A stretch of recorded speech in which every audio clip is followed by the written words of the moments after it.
ఈ double bedroom విషయంలో అధ్యక్ష ఆర్మూర్ నియోజకవర్గంలో అంటే ప్రాక్టికల్ గా నేను 90 విలేజ్లు దిగాను అధ్యక్ష.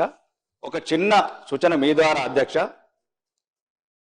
రాష్ట్రంలో 21 లక్షల సుమారు 28,000 మంది స్థలాలు అయితే నేనేమంటున్నా అధ్యక్ష, ఇప్పుడు ఏప్రిల్ నుంచి ఏదైతే కొత్త కాన్సెప్ట్ తీసుకుంటున్నారో ఇప్పుడు మా ఆర్మూర్ నియోజకవర్గంలో ఇల్లు కొద్ది వరకు సరిపోయినాయి.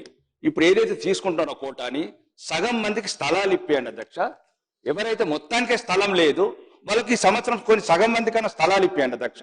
ఒక గౌరవనీయ మంత్రి గారికి మీ ద్వారా చెప్తాను అధ్యక్ష, ఈ 3,000 1800 స్థలాలు ఇవ్వండి. స్థలాలు లేని వాళ్ళకు 1800 మందికి ఇల్లు కట్టించండి అధ్యక్ష.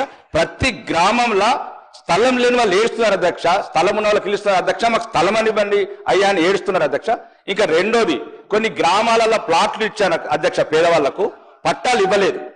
ఆ స్థలాలు ఉన్న వాళ్ళకు పట్టాలు ఇచ్చి వాళ్ళకు కూడా ఇందిరమ్మ స్కీమ్ మీద ఏదైతే ఉందో 5 లక్షలు వాళ్ళకు కూడా ఇవ్వాలి అధ్యక్ష. ముఖ్యంగా నేను గౌరవనీయ మంత్రి గారు మీ ద్వారా చెప్తున్నారు అధ్యక్ష, ఇక్కడ చిన్న సూచన అధ్యక్ష, ఏం లేదు అధ్యక్ష, అక్కడ కొన్ని అనివార్య కారణాల వల్ల రాజకీయ కారణాల వల్ల ఎల్లువల్ల తీసేస్తే గౌరవనీయ మంత్రి వారికి వచ్చాను, సీతక్క గారికి ప్రత్యేకంగా ధన్యవాదాలు చెప్తున్నాను అధ్యక్ష.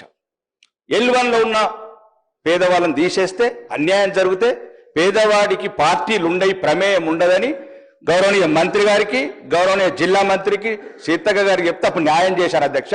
కాబట్టి రాష్ట్ర వ్యాప్తంగా కూడా పేదలకు పార్టీ లేదు, అరువులకు పార్టీ లేదు, పార్టీల పేరు పెట్టి అనర్హుల లిస్టు నెట్టకూడదు.